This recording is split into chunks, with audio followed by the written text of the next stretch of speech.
السلام علیکم دوستو، ویکلی ویلاگ کے سلسلہ میں ڈاکٹر مطلوب احمد چینل پر آپ کو خوش آمدید کہتا ہوں۔ دوستو، جیسا کہ آپ کو معلوم ہے کہ پچھلے کئی ویکلی ویلاگ ماؤتھ کے حوالے سے، منہ کے حوالے سے ترتیب دیے ہیں، تو اس سلسلے کا آخری ویلاگ بنا رہا ہوں۔ ایک ایسی مرض پر بات کی جائے گی جو انتہائی عام سی مرض ہے، لیکن کچھ لوگوں کو تو اس کا پتہ ہی نہیں ہوتا کہ مجھ سے لوگ کیوں گھن کھاتے ہیں، کیوں نفرت کرتے ہیں، میرے سامنے کیوں نہیں بیٹھتے، میں بات کروں تو منہ پرے کر کے کیوں سنتے ہیں۔ اگر پتہ بھی ہو تو اس کا کوئی حل نہیں ہوتا۔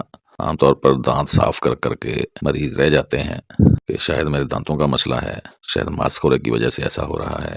میری مراد ہے کہ منہ سے اتنی زیادہ بدبو آتی ہے کہ کوئی بھی آپ کے قریب رہنا نہیں چاہتا، حتیٰ کہ آپ کی شریک حیات یا آپ اپنی بیوی سے دور ہونا زیادہ بہتر سمجھتے ہیں کہ آپ پر وہ بدبو انتہائی گراں گزرتی ہے، اور وہ ہوتی بھی بہت بری ہے۔ منہ سے بدبو آنا ایک غیر فطری سا عمل ہے، طبیعت پر بہت زیادہ منفی اثرات پیدا کرتا ہے، آپ کی شخصیت کو بالکل ناکارہ سا بنا دیتا ہے۔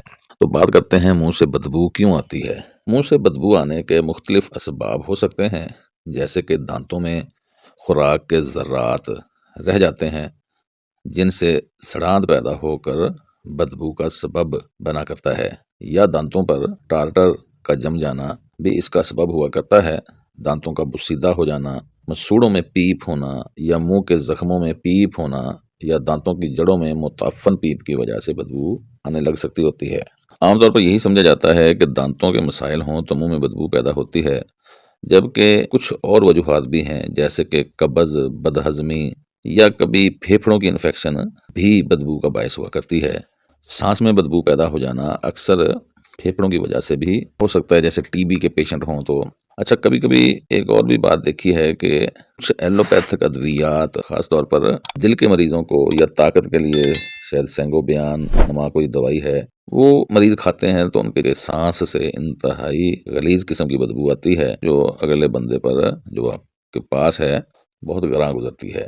ہومیوپیتھک میں بدبو پر بہت ہی اچھی ادویات پائی جاتی ہیں، جیسے اگر مردار جیسی بدبو منہ میں پیدا ہو تو آرسینیکم، ایسر نائٹریکم اور ہائیوسیمس دوائی ہوا کرتی ہے۔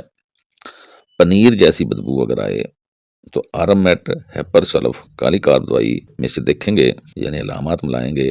لہسن جیسی، یعنی تھوم جیسی، ایلمسٹیوا جیسی بدبو آتی ہے تو ٹریلوریم اور پیٹرولیم دوائی ہوا کرتی ہے۔ دھات نما بدبو آئے تو مرکیورس فیلوس دوائی ہوتی ہے۔ گندی بدبو، یعنی جس کی آپ تشریح نہیں کر سکتے، صرف آپ کو لگتا ہے کہ گندی بدبو آ رہی ہے، تو arnica, arsenicum, ars iodide, carbo veg, carbolic acid, chamomilla, chelidonium, creosote, lachesis, kali phos, merc sol, natrum mur, nitric acid, plumbum met, sulphur, tuber, phytolacca, spigelia, ان سب میں گندی بدبو پائی جاتی ہے۔ ان میں سے جو بھی علامات پر دوائی بنے گی وہ مریض کی بدبو ختم کر دے گی۔ کھٹی بدبو اگر منہ سے آتی ہے تو یوپیٹوریم، پرف، گریفائٹس، نکسوامیکا اور سلفر میں سے دوائی ڈھونڈیں گے۔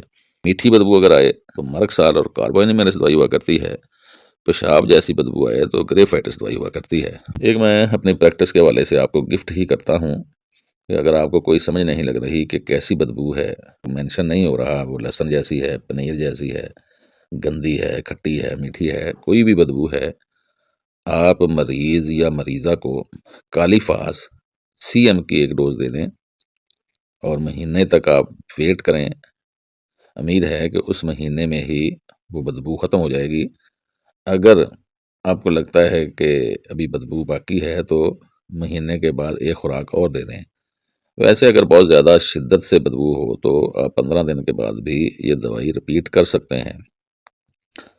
تو بات کر رہا تھا منہ سے بدبو آنے پر۔ میں ہوں ڈاکٹر مطلوب احمد، والسلام۔